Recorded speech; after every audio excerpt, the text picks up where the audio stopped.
प्रिय छात्रों, कल के वीडियो में आपने पढ़ा था प्रभु श्री राम जब धनुष को खंडित करने के लिए खड़े होते हैं, सीता जी उन्हें देखती हैं और उनका एक एक पलक झपकने का समय एक एक युग के समान व्यतीत होता है। आज हम आगे पढ़ेंगे, देखेंगे। दुआ देखो। प्रभु चितय पुण्य चितव मय राजत लोचन लोल खेलत मनसिज मीन जुग जन विद मंडल डोल। सीता जी प्रभु यानी श्री राम को पुण्य चितवय बार बार देखती हैं। सीता जी श्री राम को बार बार देखती हैं और उन्हें ऐसा करने पर ऐसा लगता है उन्हें कि मानो उन्हें कोई देख रहा है, जिसके कारण वो लज्जावश महिमीश पृथ्वी की ओर देखने लगती। और इस प्रकार बार बार श्री राम को देखना, फिर पृथ्वी को देखना, ऐसा न लगे कोई सीता के श्री राम को देख रहे हैं, इसलिए बार बार उन्हें एक नज़र देखती हैं और पृथ्वी की ओर देखती हैं। इस प्रकार उनका जो देखना है ऐसे शोभा पा रहा है, ऐसे राजत में शोभा पाना, उनके नेत्र ऐसे शोभा पा रहे हैं। राजत लोचन लोल, यानी कि इस प्रकार उनके नेत्र लोल मीस होते हैं गोलक, नेत्रों के जो गोलक हैं ये वो ऐसे शोभा पा रहे हैं कि मानो विदुमंडल डोल, चंद्रमा रूपी डोल में मनसिज मीस होता है कामदेव, कामदेव की दो मछलियां खेल रही। ठीक है, कठिन थोड़ा सा था ये दोहा, देख लेना एक बार। यानी सीता जी बार बार श्री राम को देखती हैं, फिर पृथ्वी को देखने लगती हैं। उनका बार बार ये क्रम है करने पर उनके जो नेत्र हैं, उनके लोलक ऐसे शोभा पा रहे हैं, उनके नेत्र ऐसे शोभा पा रहे हैं मानो विधाता रूप चंद्रमा रूपी डोल में कामदेव की दो मछलियां खेल रही हैं। अब आगे पढ़ें। गिरा अलिन मुख पंकज रोकी प्रगट न लाज निशा। गिरा अलिन मीस भ्रमरी, गिरामीश बाड़ी, मुख पंकज रोकी, यानी उनकी बाड़ी रूपी भ्रमरी बोलना कहना तो चाहती हैं। यानी सीता जी के मन में कुछ आता है कि पिताजी से कह दूं कि ये शर्त हटा दो और मेरा स्वयंवर श्री राम से करवा दो, लेकिन उनका जो कमल रूपी जो मुख है वो उन्हें रोक रहा है लज्जा के कारण। प्रगट न लाज निशा अवलोकी, वो भ्रमरी, वो बाड़ी इसलिए प्रकट नहीं हो पा रही, नहीं कह पा रही हूँ क्योंकि निशा अवलोकी, लज्जा रूपी जो रात्र है या लज्जा के कारण वो इस बात को नहीं कर। भाव यहाँ ये है कि रात्र होती है जब, तो कमल के जो कमल होता है वो बंद हो जाता है और उसके भीतर जो भ्रमरी जो भौरे होते हैं वो उसी में बंद हो जाते हैं, वो नहीं बोल पाते या नहीं निकल पाते।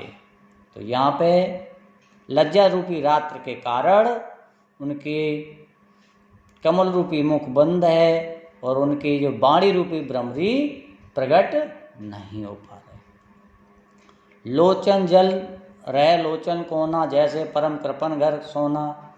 उनके नेत्रों में उस दुख के कारण ये कोमल शरीर वाले श्री राम धनुष को भंग नहीं कर पाएंगे। इसने कहें ये प्रेम रूपी दुख के कारण उनके जो नेत्रों में जो आंसू हैं वो उन इधर उधर कर लेती हैं। ऐसा इसलिए करती हैं ताकि कोई उन्हें न देख ले कि ये उनके नेत्रों में अश्रु क्यों आए, अंदर ही अंदर उधर करती हैं। जैसे परम कृपन घन सोना, यानी महाकंजूस के घर जो सोना होता है छिपा के इधर कोने में कहीं उधर कोने में रखता है, ऐसे ही सीता भी अपने उन अश्रुओं को बट इधर कोने में कहीं उधर कोने में छुपाए रखती ताकि उनकी ये स्थिति कोई जान न सके। सच्ची व्याकुलता बढ़ जानी, धर धीरज प्रतीत उर आनी। उनकी व्याकुलता बढ़ जाती है कि अब क्या होगा, धनुष खंडित नहीं कर पाएंगे, स्वयंवर नहीं होगा। जब उन्हें ऐसा लगता है कि मेरे अंदर की व्याकुलता अधिक बढ़ गई है तो वो सकुचाने लगती हैं, सकोच करने लगती हैं। लेकिन फिर उनके हृदय में, उनके मन में, उर्मीश होता है हृदय में, ये विश्वास जागृत हो जाता है कि अगर मेरा स्वयंवर प्रभु श्री राम के साथ होना है तो हो जाएगा। इसलिए वो धैर्य धारण कर लेती हैं। आगे क्या है, तन मन वचन मोरपन साचा, रघुपत पद सरोज चित्त राचा। उन्होंने कहा, अपने धैर्य धारण करते हुए कहा कि यदि मेरा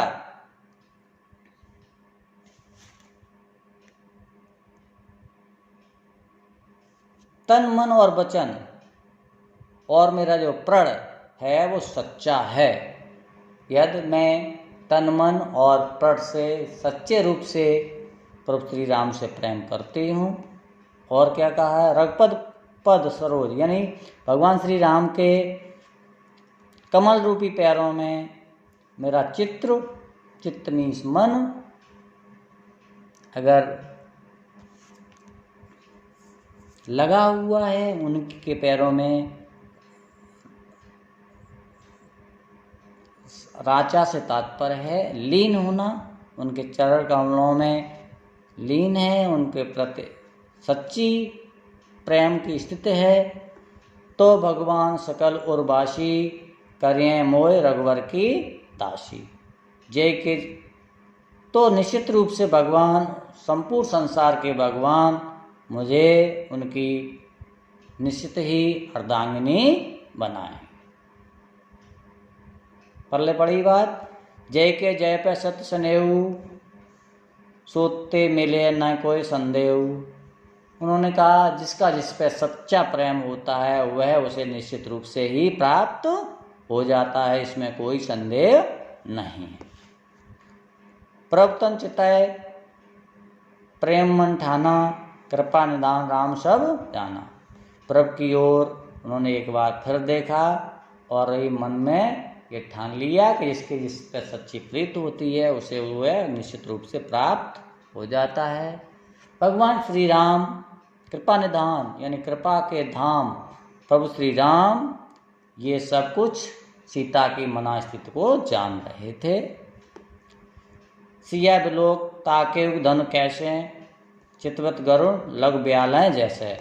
उन्होंने एक बार सीता जी को देखा और उस शिव जी के धनुष को इस प्रकार से ताका, इस प्रकार से देखा जैसे गरुड़ मीन्स होता है नेवला, लघु मीन्स छोटे, ब्यालय मीन्स सर्प को काटता है। क्योंकि छोटा सा जो सर्प हो और बड़ा नेवला हो तो वो तुरंत ही उसके 2, 3, 5 टुकड़े कर देता है, कहने का तात्पर्य हरा देता है। ऐसे ही इसी प्रकार से प्रभु श्री राम ने उस धनुष शिव जी के धनुष को बड़ी आसानी से खंडित करने के रूप में निहारा। आज यहीं तक, और मैं चाहूँगा इसमें अब इन 2 रेखांकित दोहा है, शायद दोहे का आप लिखेंगे, इन रेखांकित पंक्तियों का आपको व्याख्या लिखनी है। अगर समझ में नहीं आए आप मुझसे अंगस्तर से किसी से भी पूछ सकते हो।